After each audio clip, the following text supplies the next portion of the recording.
আমরা কোনো খেলোয়াড় অন্য কোনো খেলোয়াড়কে আমাদের স্পেশাল দেখা যাচ্ছি নয় কেউ তাকে আঘাত দেবো না।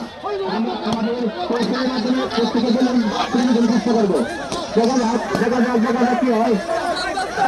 যাদের বেলুন ফুটে মাঠে বেরিয়ে আসবে, তারা সকলে মাঠ থেকে চলে আসবেন। আমি সকল খেলোয়াড় দিকটা আকর্ষণ করছি এবং ভলেন্টিয়ার দিকটা আকর্ষণ করছি। যাদের হাতে বেলুন থাকবে না তাদেরকে মাঠ থেকে বাইরে নিয়ে আসবেন।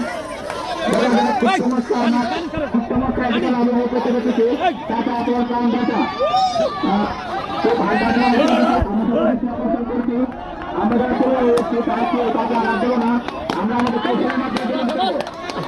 কৌশলের মাধ্যমে বেলুন থাকবে না, বেলুন ফুটে দেবে, তারা সকলে মাঠ থেকে বেরিয়ে আসবেন।